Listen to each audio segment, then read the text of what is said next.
Sydney, this is Mike Mayer. I'm having the same problem.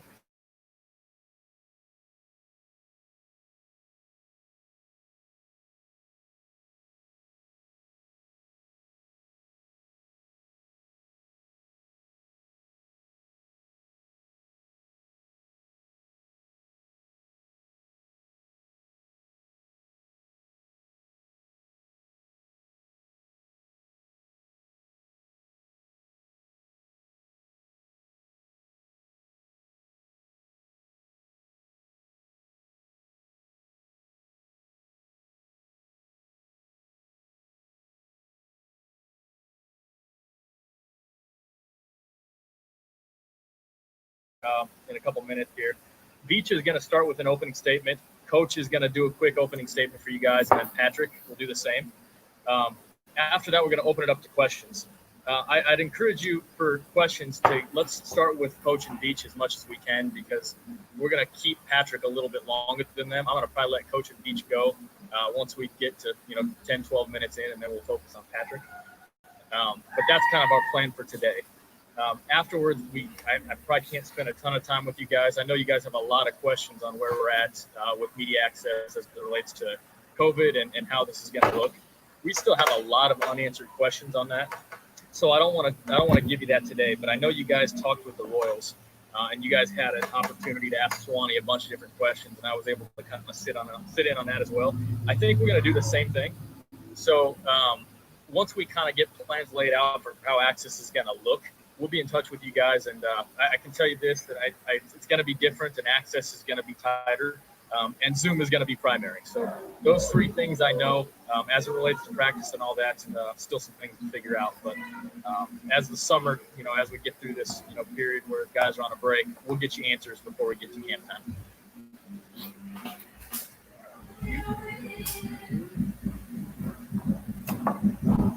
Also, one other thing, we got a lot of people on the call today, and we've got guests on our call as well.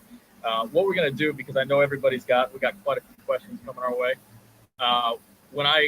You'll get your question in, and I'm going to mute you. Typically, I'd leave it open for a little bit, but as soon as your question is finished, I'm going to mute, and then you'll have to get back in line with your virtual hand if you want to ask another one. So keep that in mind as you're asking your questions here.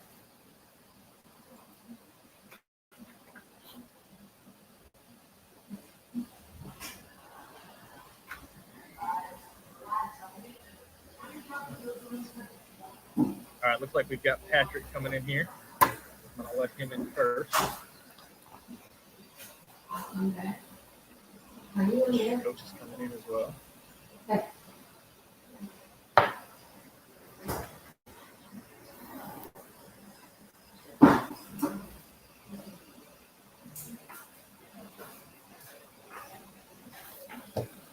1 second here, guys, while we get our audio fixed up.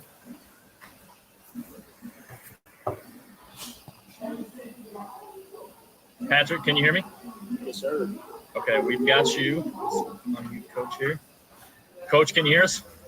I can hear you. I just can't see. Uh-oh. We can see you. Okay, well, that's good enough. And Brett is coming in right now, so we'll check his, and then we'll get rolling.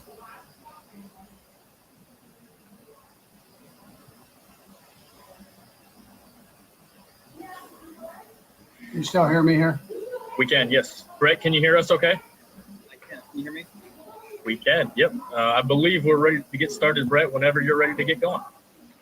All right. Well, I'd like to start off by welcoming everyone to this Zoom today. It's certainly a historic day for the Kansas City Chiefs organization, our great fan base, the Chiefs Kingdom, and really the entire NFL. If there was ever a player that was truly deserving of the largest contract in U.S. sports history, it's definitely Pat Mahomes. Pat exemplifies excellence both on and off the field. Yesterday, when I was with Pat and his family and his agents, Chris and Lee, we just talked about how amazing, this relationship has been, and really how we've come full circle in 3 short years. It started back in 2017. This organization, Clark Hunt, Mark, Andy, we had a belief and a vision that Pat was going to be the next superstar of this league and really do things the league hasn't seen before. And after a 2018 season that saw Pat throw for 5,000 yards and 50 touchdown passes while being named league MVP. Following that up with a 19 season that saw him help us bring our first Lamar Hunt Trophy to Kansas City, our first Super Bowl win in 50 years, and capping that off by being named Super Bowl MVP. Here we sat at the negotiating table, and now it was Pat and his family putting that same trust and same belief in our organization. And a deal of this length doesn't get done unless Pat truly believes in the vision of the Hunt family, the trust he has for Coach Reid and his outstanding coaching staff, and our personnel staff. I think when you take a step back and look at this contract, though, I think the most exciting thing of this contract, and I believe Pat would agree with me, is that this contract shows just a total commitment and love for Kansas City. Pat wants to win. He wants to start a dynasty, and he wants to do all those things here in Kansas City. And that's extremely exciting for us and our fan base. So before I turn over to Coach Reid real quick, I do want to give special thanks to his agents, Chris Lee Steinberg, for their open-mindedness, and certainly we were all in this together. They wanted protections for Pat, but they also wanted to make sure that Pat was surrounded by talent. And it's very important. I mean, Pat, again, is a long-term thinker, and Pat understands the long game here. And then on our end, my staff, Brent Tillis and Chris Shea, just for their creative thinking. Certainly, there's a lot of obstacles and hurdles to overcome on doing a deal of this magnitude, and those two are outstanding. And again, the effort they put in, just want to thank them so much for everything. With that, I'd like to turn over to the coach. All right, thanks, Brent.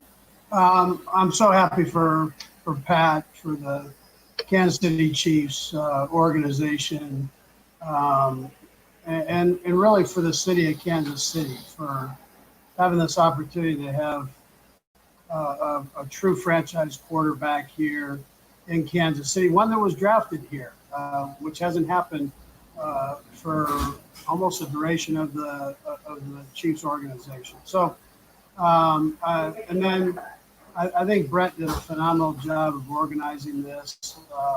And Brett, I've mentioned before, had been instrumental in helping bring Pat to the Chiefs. I joked that he wore Dorsey and I out, but bringing Pat here made us watch all the clips of him, and said he was the best player he'd ever seen. And so that's kind of come to fruition for all of us to witness, like Brett had.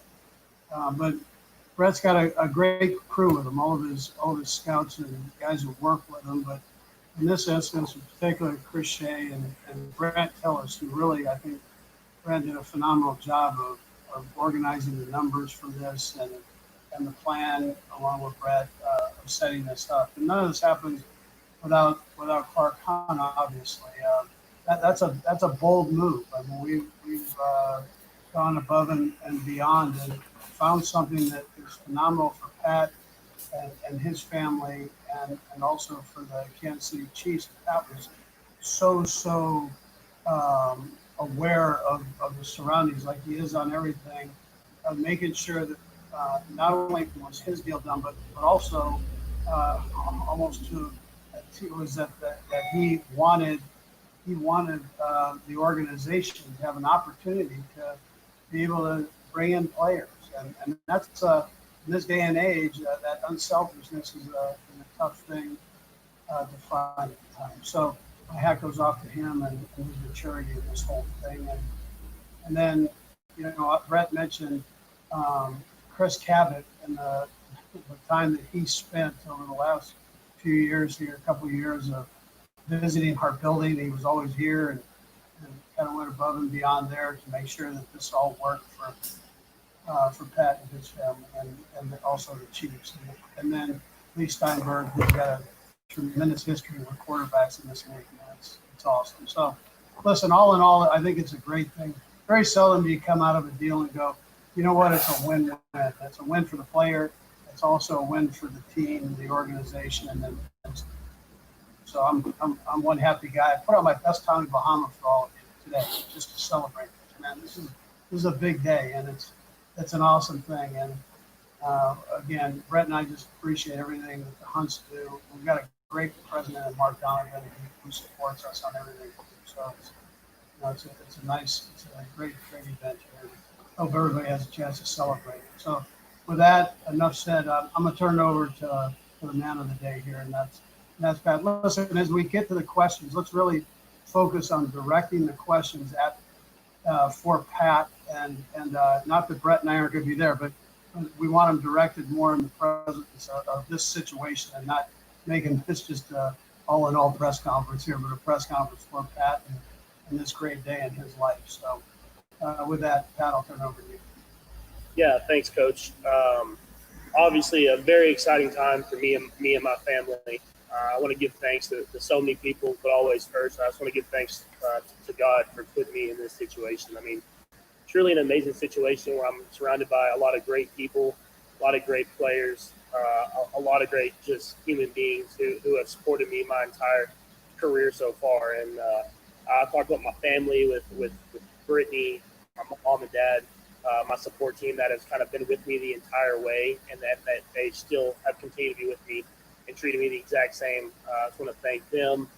The Chiefs organization, like I said earlier, I mean, Coach Reid, Brett Veach, Mark Donovan, Clark Hunt, everybody. I mean, it's been a team effort the entire way. And I think that's the special thing about this organization is that, like Veach said, there's trust amongst everybody. As much as I trust in them, they trust in me. We were able to go out there and get this contract done the right way that not only gives me the security that I've always wanted, but also allows opportunity for the team to be great around me the entire duration of my career.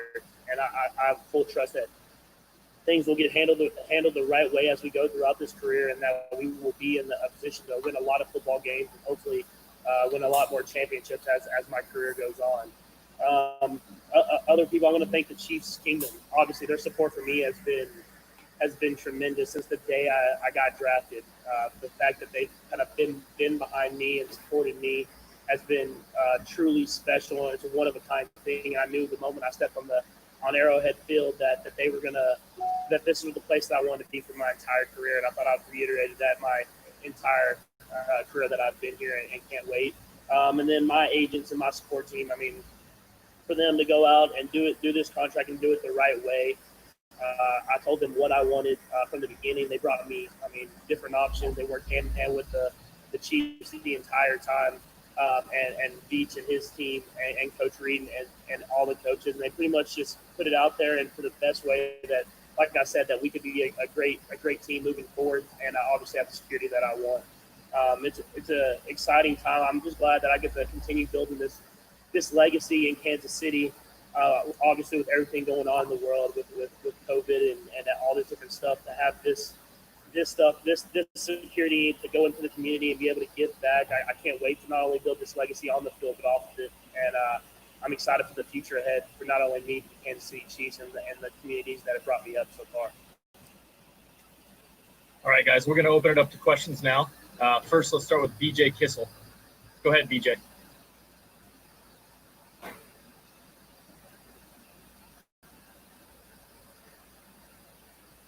BJ, can you hear us? Yeah, There you sorry.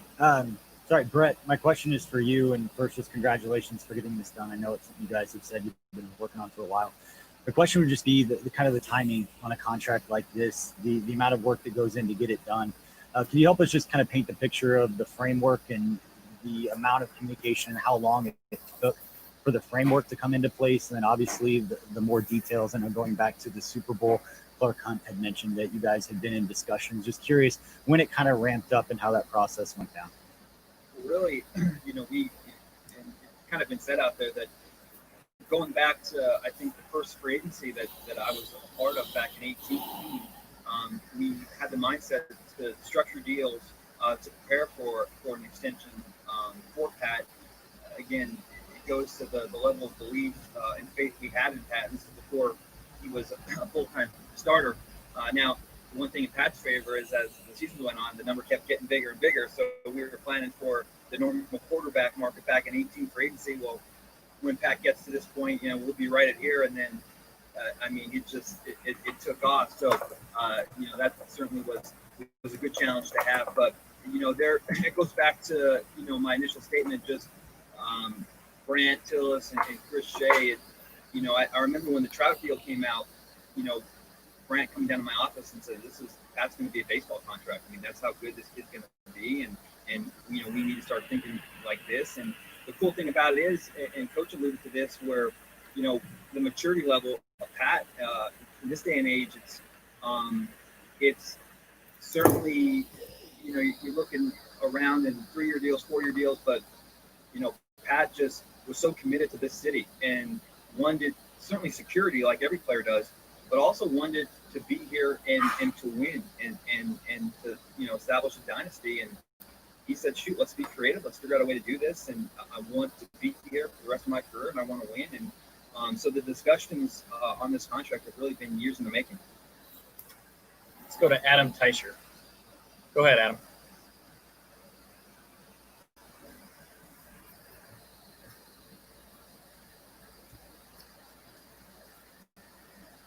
Adam, you got us here?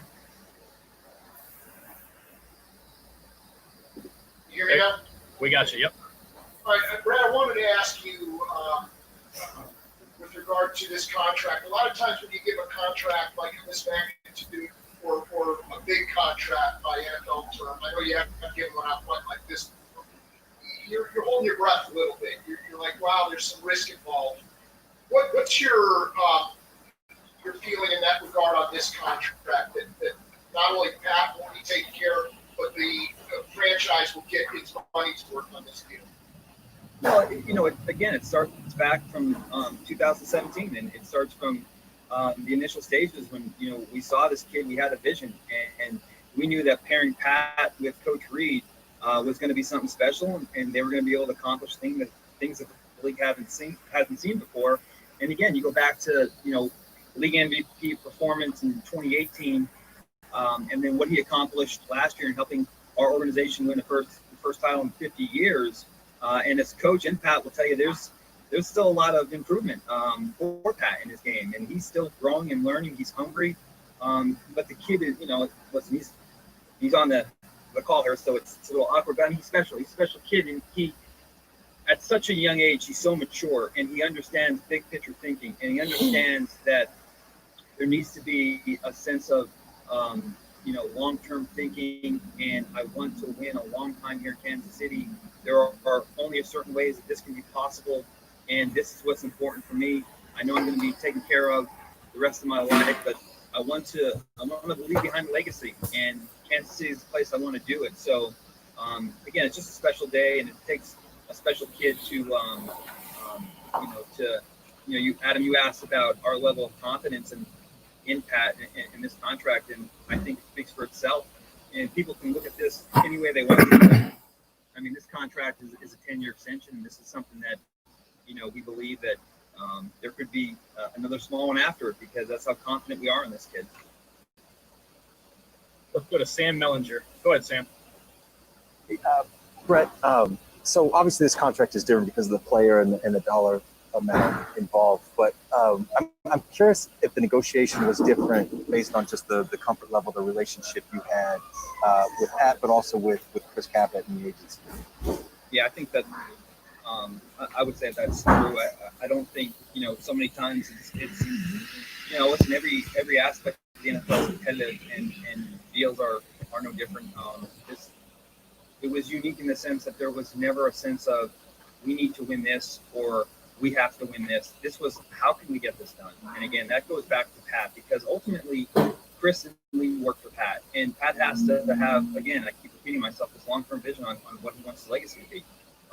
But there was never a sense, and again, I've seen it in all different forms and fashions with bigger deals and longer deals, there's always this contentious point, and I don't think it ever reached that, because we were just all on the same page. We were all committed to making this work. Certainly Pat is deserving of the largest contract in U.S. sports history.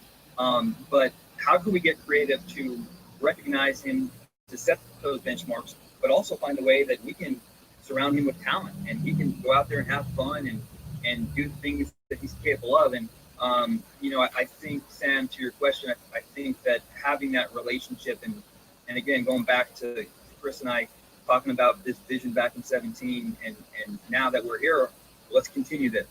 And how can we turn one Super Bowl into 2, 3, and 4, and continue to add to Pat's legacy. Let's go to Nate Taylor. Go ahead, Nate. Hello, thanks guys for doing this. This is, I guess, two questions I have. One is for Brett and then one is for Patrick. For Brett, for you, just how much of this, when you alluded to the fact that this was going to be more baseball structure, how much of that was designed around the idea of even thinking back in 2018 of trying to figure out the best way possible to create more flexibility for you guys to build around the rest of the roster around Patrick? And then for Patrick, given your background, and I know you alluded to this in May, the idea of learning how contract negotiations are handled through your father, understanding the baseball historical context of contracts of this magnitude, how much did that give you a perspective as to what you exactly wanted in terms of having long-term security with the organization? Well, I'll jump in there real quick on my end, and I'll let Pat go. His structure was something that was fluid. We had envisioned, certainly with Pat and having the tutelage of Coach Reid, a really good player. So when we started doing free agent contracts in 2018, we did so with a mindset of structuring those deals to allow for a deal of a franchise quarterback level. Now, the bigger or broader concepts, the baseball type contracts was something that, as the 18th season went along and as we turned into the 19th season, Brant Tillis, that was an ongoing project for him. And he would literally come down to my office in the spring of last year and talk about thinking about this and thinking about that. Hopefully, we can refine these ideas and concepts even more. And then when we get to this stage, we'll have something to work from. And so a lot of credit to those guys. But this was something that we talked about different forms of this. And as, Pat's success continued to climb, we geared more towards this type of concept. So, again, just a lot of good foresight from the staff that I have working for me. Yeah, and to answer your question to me, I would say it definitely played a part. I mean, obviously being able to talk to my dad about it, be able to talk to LaTroy about it, and then going through the process of, they didn't sign that long-term contract, but they saw players who did, and they saw players who went about it, and how they kind of got that long-term security and were able to go out there and play free, knowing that they had the security that they had always wanted. Definitely was something that I was able to talk to them about and get a lot of information from them. And look, I mean, there's no offense, you can't do this with every single organization, but we have an organization with the stability and the culture that we have in the Chiefs organization. I felt very comfortable and had a lot of trust that I could do a contract like this, knowing that we were going to have that same stability by the time I'm at the end of that contract. Let's go to Surin Petra. Go ahead, Surin. Yeah, thank you for the time, guys. I guess for Brett and I'd be interested in Coach Reid as well on this. Just if you could kind of, you've said a number of times, maintain the ability to go out and put talent around Patrick, but the number is huge, right? Like, what is there anything you can point to as to how that is? That number doesn't just cancel out the ability to put players around him, and how can you have, what kind of uncertainty do you have with the COVID environment on what the salary cap's going to be, right? This isn't just a big commitment. It's a commitment not knowing if you're going to have fans in the stands, not knowing if you're going to finish the season, and not knowing what the economic environment's going to be. So how much does that hang over this contract and really putting the team together the way you're talking about? Well, I think when, you talk about these, these aren't common. So when you have a structure like this, I think one of the things that's beneficial for us is certainty in regards to what we're dealing with every year. When these things don't get worked out and, you're running into the final year of your deal, or, there's tags here and there and things go up and then it becomes contentious. I think we're dealing with a known factor now. We know where we're going to be. We also know that there's potentially a tough time ahead of us, and none of us know exactly where the cap is going to be next year. We've kind of prepared for that to some degree. But again, until you know exactly where it's going to be, you don't have the final numbers. But we're dealing with, known numbers, known figures. It prepares us for the future and allows us to plan and prepare every year. And, like I said, when you have structure and stability, that we believe ultimately leads to success. And again, this contract the way it's laid out, it just allows for us to have a definitive working number to work from every year. And within this contract, we can do certain things, to create cap space. But now we're dealing with something that we know as opposed to the unknown, which is never a good scenario for a team to encounter during an offseason.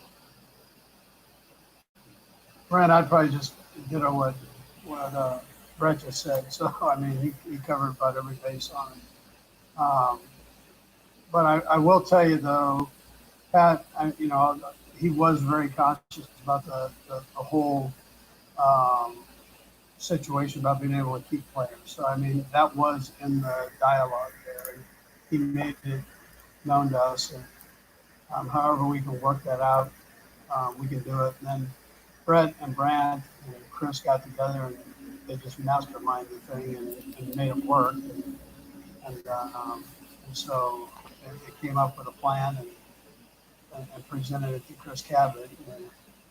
And Chris had some ideas, and so between them, they really formulate something here. But I would just say Clark Hunt, who is brilliant, he's got a phenomenal mind, in particular with business mind. So he also was able to oversee this and understand it and put in whatever input he had on it.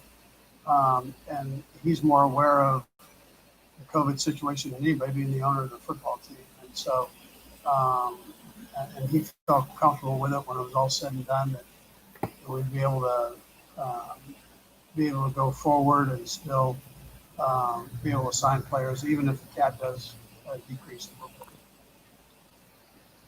I will say this too, that if the ownership thing doesn't work out for Clark, he'd be a great cap guy, because it's funny how we're so buttoned up, and we've been working on concepts and ideas for this for multiple years. And again, this deal can go as smoothly as it could have gone, but when we did run into a couple different hiccups, it's amazing how quickly Clark had an answer. And it's as Coach mentioned, certainly Brant and Chris doing all the legwork there, but Clark always has a future up his sleeve, and he's extremely, we extremely appreciate his oversight on this for sure. Let's go to Bob Fesco. Go ahead, Bob. For Brett and Patrick both, what was your expectation when the conversations first started about getting a long-term deal done in Kansas City? Like, what did you both kind of have in mind, and how did you think it was going to go? I'll let Pat go. Yeah, I mean, I think Coach Reid's already kind of touched on it a little bit, and I think I've said it a lot in some press conferences that I've had in the past. Is obviously I wanted the security to take care of my family and my future generations of family, but I also wanted to keep really good football players around me. I mean, I'm not going to sit here and lie and say that having a great football team around me doesn't help me when I'm on the field. And so I wanted to find the best way that I could do that. And I feel like as we talked, and as like I said, Chris and all these guys, Chris, my agent, and all these guys talked, that they came to me with this idea and this concept of obviously making me financially secure, but having the ability to go out and re-sign all these guys, and like we were returning 20 or 21 of 22 starters. I knew that this was the way that was going to be the right way to do it, where we can accomplish both of those things that are so important to me. And I would just add that we were a little ahead of the game just because of the ongoing dialogue that we've had for a year plus. So sometimes you get into these negotiations and both teams are starting from scratch, and both ideas and concepts are from left field. But because we had a unique relationship dating back from before the draft process to almost every home game, as Coach mentioned, Chris always being here, and there's a lot of times Chris spent the pregame discussing some of the things that actually came into play right before the signing. So we were ahead of the game, Bob, in that regard, just because we had so much dialogue leading up to this. Let's go to Herbie Teope. Go ahead, Herbie. Yeah, this question is for Coach Reid. Hey, Coach, when I think of great quarterback and head coach tandems, Brady, Belichick, Breeze, Peyton, Favre, Holmgren, what does this contract do for you and your coaching shelf life? When you've got Mahomes in Kansas City for the next 12 years and you're going to be in your young 70s. So what does this do for you? Young 70s, huh? listen, Herbie, I haven't got to that point mentally where I'm thinking about retirement. I love doing what I'm doing. One of the great things about this job is when you look forward to coming to work, to deal with guys, the players, the coaches, and I'm lucky enough to be around good players and coaches. And then this guy here it makes it even better. So it's he has a, you know, we always talk about the great quarterbacks make everybody around them greater. So and he has a unique ability to do that with his teammates. And I haven't, you know, the Honey Badger is part of this too. So he was the first guy that texted myself and Brett when the deal got done. We got a text from Tyron, and he just said, "Hey, what a great thing you did." But both those two make our jobs very enjoyable. Being able to come to work and have two great leaders like that, along with the other guys that love to play. So listen, if it takes me into my 70s, let's roll, Herbie. Doggone it, I'm ready to go. I'll second that. The Honey Badger has texted me like 5 times. He messaged me on Instagram and Twitter. He do type up for sure. All right, guys, we got time for a couple more with Coach and Brett before we let them go and roll with Patrick. Let's go to Sam McDowell. Sam, go ahead. Hey guys, thanks for doing this. This is for Brett and Patrick. I wondered at what point during the conversation did the link really settle sort of exclusively on you know, a longer term? Was a shorter term deal like 4, 5, 6 years never discussed? And what was the motivation, or at least what side sort of drove the conversations to focus more exclusively on something like 10 years?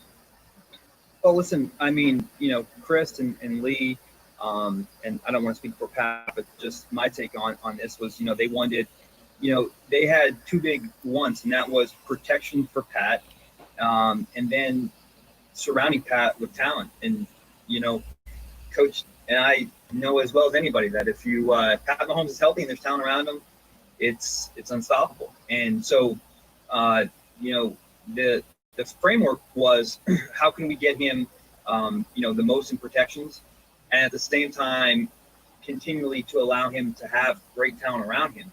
So it kind of started in the longer term.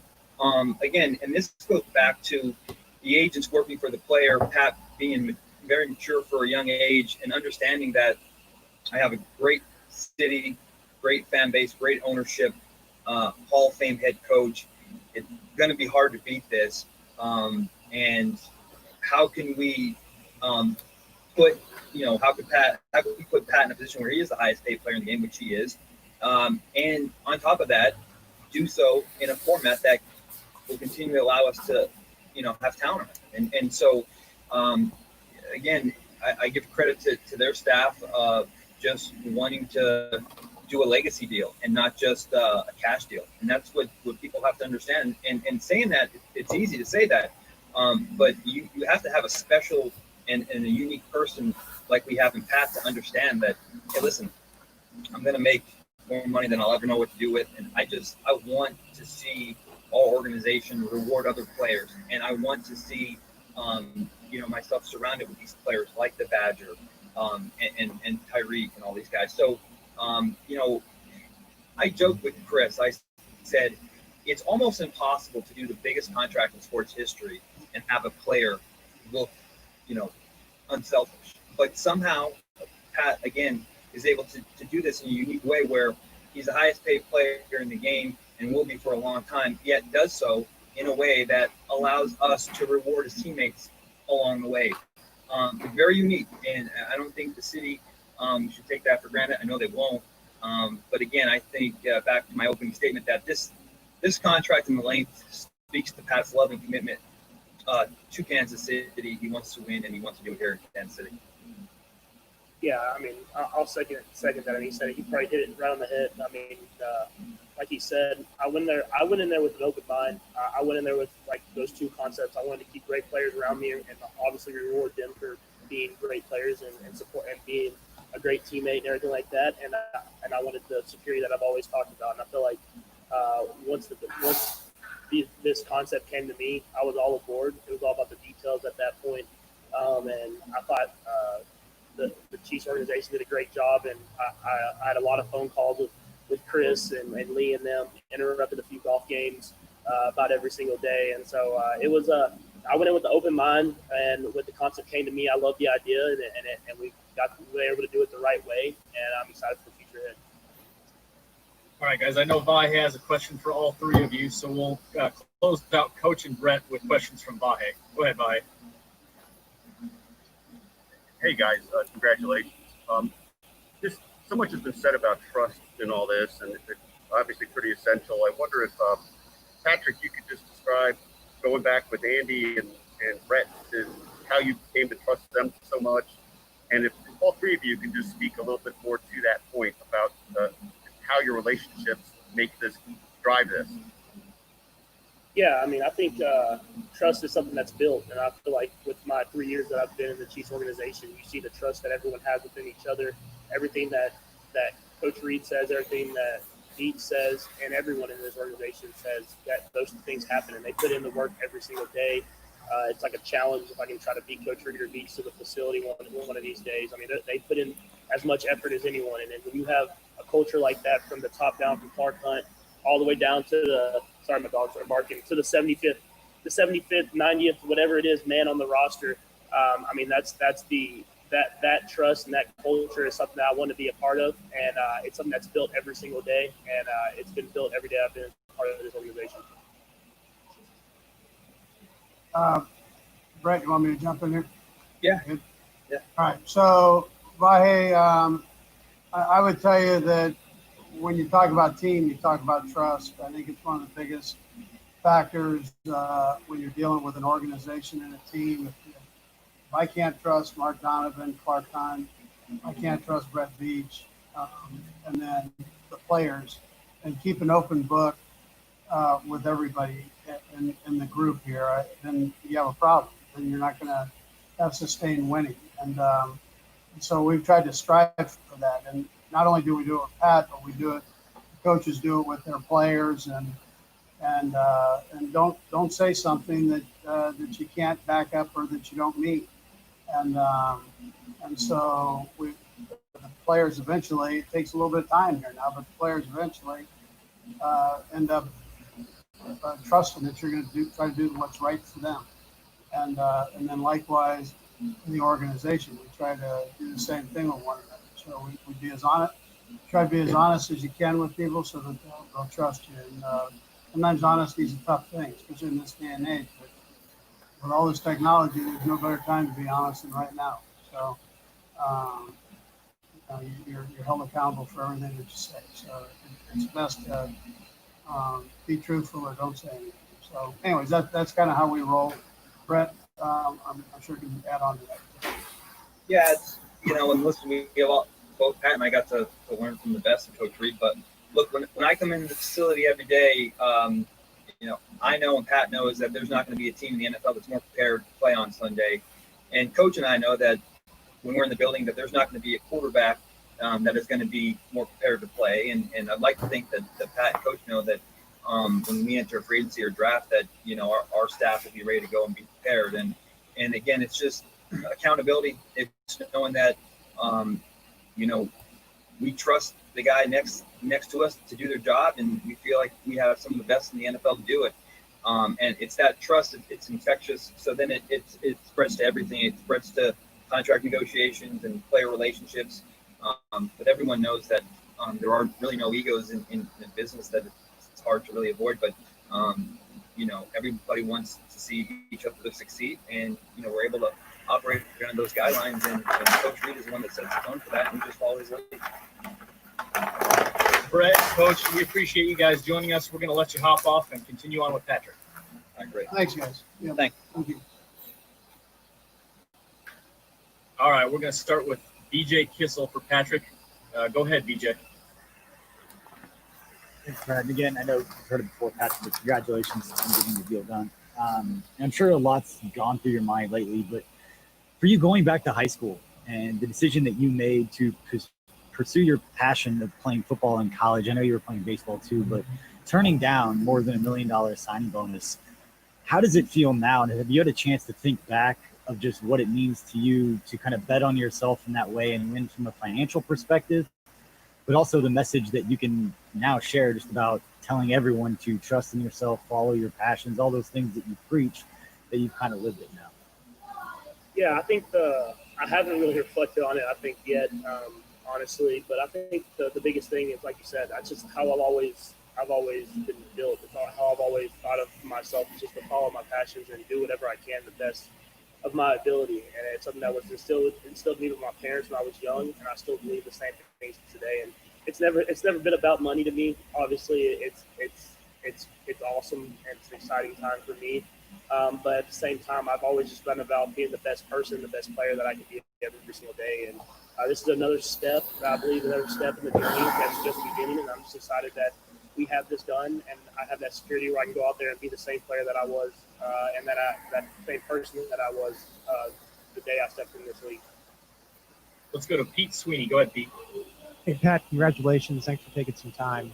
I was wondering, I know that you had been tweeting and you did a couple interviews over the summer watching The Last Dance and Michael Jordan's career and what he was able to accomplish. You had one of the most outstanding starts to any NFL career. And I was wondering how much maybe that legacy idea of you want to put together not only a good year or two, but a good 15 years, how much of that went into, okay, even though I'm going to make this really big number, I'm still allowing this organization to surround me with pieces so that maybe I can achieve things that no one else ever has. Yeah, I mean, I think it happened even before that. I mean, I think watching The Last Dance and watching Michael and all the stuff that he did and that he's done and all the success he has, I mean, it's an affirmation. I mean, it's something that I've always believed in, those things about the legacy, about going out there and being the best player and having the best teammates around me. And it's not about one person, it's about the team. And I think that's the biggest thing. And I think you see that with our whole entire team. As you see, we have a lot of these guys coming back that want to be a part of this. They want to be a part of this culture. They want to be a part of trying to build a dynasty, because those things aren't easy to do. And we understand that. So it's going to take a lot of hard work and a lot of dedication. I feel like we have that with the guys we have in this locker room. Let's go to Therese Paylor. Go ahead, Therese. Hey, guys. Thanks for doing this, Pat. Congratulations. I thought it was really interesting what you said about your godfather and your father. There are certainly some people around the league who did want you to tie, deal with a percentage of the cap. So, but I'm curious exactly what LaTroy and your dad told you about why it was so important to build a contract that was beneficial for both sides. It wouldn't be a super contentious negotiation. Yeah, I think the biggest thing that they preached to me is kind of the same thing that I had already thought. It was good to hear them. Is that you want to have great players around you. You don't want to be a guy that takes up all the money and then all of a sudden you're having to find different guys that will take cheaper deals. Because I mean, you want those guys need to be rewarded as well. It's not about one person. And I truly believe that. I know the situation that I was brought into, and how good of a situation it was. Where I had to sit a year behind a great quarterback who taught me a lot. Then I got to play with a lot of great players the moment I stepped on the football field. And so I understand that I have a bigger perspective, I guess you would say, of how to go out there and obviously get the security that I want, but at the same time, reward the guys that have helped me be the person that I am and be the player that I am. And I feel like with the contract and how it was done, I feel like I got both those things. Is we're going to be able to reward players and keep a lot of these guys around that have built the culture even before I was here. And at the same time, have the security that I know that my future generations will be able to have. Let's go to Harold Kuntz. Go ahead, Harold. Hey, Patrick, congratulations. That's really big. When you hear that number, $503 million, I know all of us were kind of astounded when we heard that number. When you hear that and everything you went through, what does that mean to you? And also, how do you push this forward with all your off-the-field stuff? And how do you, use your name, use your legacy to push everything that you do amazingly off the field as well? Yeah, I think that's the main thing. I mean, obviously in the time that we are in right now, I mean, there's so much opportunity to go out there and try to help the world become the best place that it could possibly be. And I feel like having this security and this trust within the organization and obviously the financial help, I'll be able to do that. And not only in the Kansas City community where I hope to impact as much as I can, as quickly as I can, but hopefully around the world. And so to have the trust in the organization to be behind me, not only on but off the field as well, I feel like I'll be able to make a huge impact in this world in many ways, and I'm just excited for the next step and to continue doing whatever I can to help achieve that. Let's go to Steve Walls. Go ahead, Steve. Hey, Pat, congratulations, man. This deal puts you in elite company, not only in football, but in all of sports. In your mind, does that raise the pressure or expectation in your level of play? And can you walk us through when you received the call from Lee or Chris saying that the deal was done? Yeah, I don't think it raises the pressure, honestly. I mean, I think that's just, to me, the money never was the main objective. To me, it's all about going out there, winning football games, and winning with your teammates and your brothers, and the culture that you've been a part of. And that's what it was always about. I mean, last year, I felt like I had just as much pressure on myself to go out there and win after falling short in the AFC Championship game the year before. And I feel like going into this next season, I will have the same amount of pressure of going out there and showing that it wasn't a fluke. You know, you want to go and try to find a way to go back to back, which is so hard to do in the NFL. But it's something where it's not about the money to me. It's about going out there and winning, and not only for myself, but for the guys around me. And then I got the call actually on July 4th. And that deal, I mean, there was minor details that still had to get finalized, but Chris called me and told me that that the numbers were where they were at. Obviously, y'all have all seen, and that we had gotten the guarantees and the guarantee mechanisms that were kind of one of a kind that we haven't seen so far, and that gave me that security. And so I knew that once that was in place, that after that it's just the little details. And so we got it. I got that on July 4th, and then signed on July 6th. So it was a great July 4th, seeing the fireworks in the backyard with my family. All right, guys, I know we've still got a lot of hands up here, but we're running out of time. We're going to do our final three, and we're going to go Adam, Sam, and Matt Derrick. Go ahead, Adam. Hey, Pat, congratulations on the new deal. You said earlier that once this concept came to you, you were all aboard. Why were you so willing to go so many years on a contract rather than sign for a shorter period, maybe see what things look like then? And also, are you going to make sure Andy stays around for all 12 of these seasons as well? Yeah, I talked to him, I think, before I signed the deal, and he said to y'all he had no thoughts of even retiring anytime soon. So, I mean, obviously that's a huge part in it. I think having Brett Veach, a young general manager who's done a great job of drafting and putting a lot of great players around me was definitely another huge boost of confidence of this 10-year extension. But yeah, I mean, I think there's positives to either or contract. You sign the short-term contract and kind of almost like that bet on yourself type thing, but also, I mean, you never know what can happen in this sport. I mean, I think that's the biggest thing about football. And so for me, having the 10-year contract, knowing that, I mean, things obviously could happen. The economy could boost, but at the same time, I mean, you look at the world that we're in today, and stuff could happen that way too. So I just wanted to have the security of knowing that I'm going to be a Kansas City Chief for a long time. I'm obviously going to have enough money that I'll be able to help out future generations, my grandkids, their grandkids, and everything like that.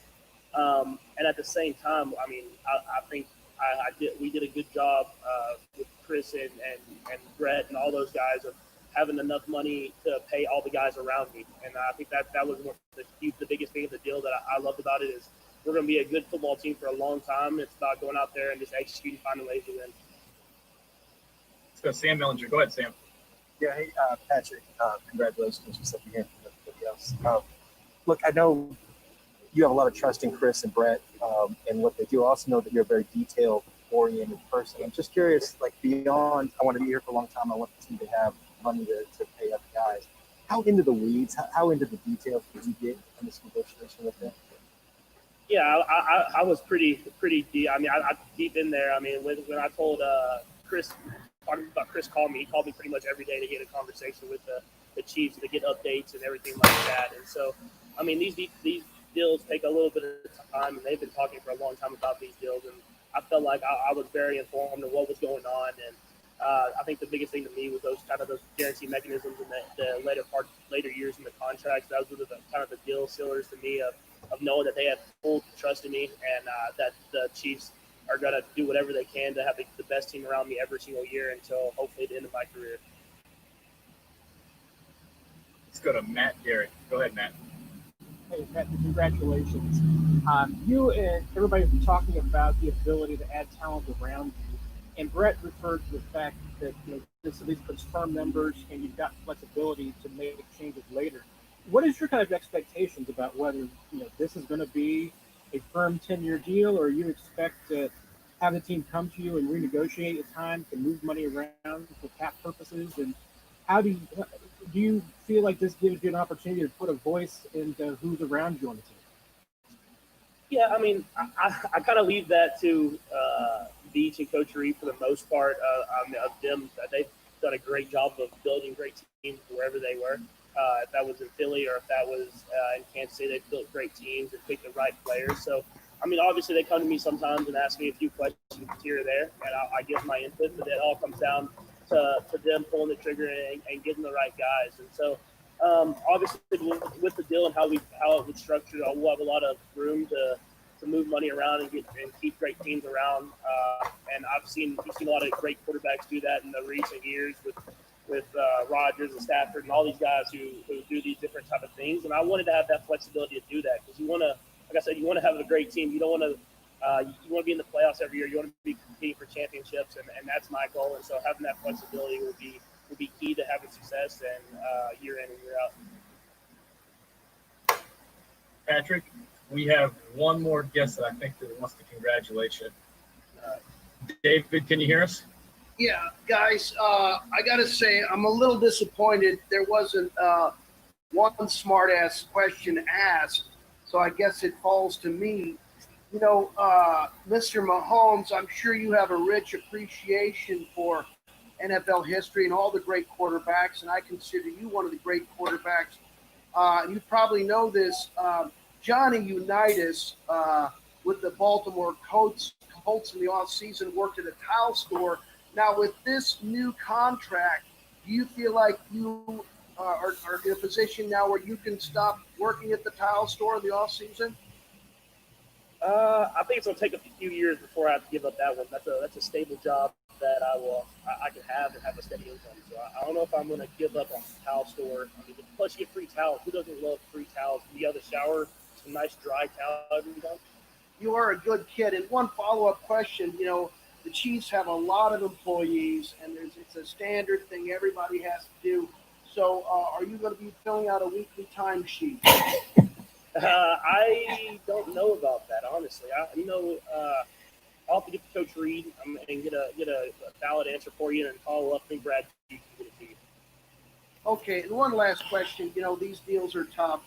A lot of negotiating going on, and they incentivize them a bunch of different ways. It's been reported, and it's just a rumor, that at one point there was a higher, you guys are looking for a higher cash incentive, but then you would also have to take ownership of the Las Vegas Raiders, and that was able to keep your price actually lower because you refused that deal. I didn't get that information, but I heard that I'm gonna get a lot of ribs out of this deal, and I heard that I know a guy that has a rib place out in LA that might be able to help me out with that. Yeah, it's my house. I work out of my porch. Come on by. Hey, thank y'all. Patrick, we appreciate you joining us. Hopefully we get to see you soon. See ya.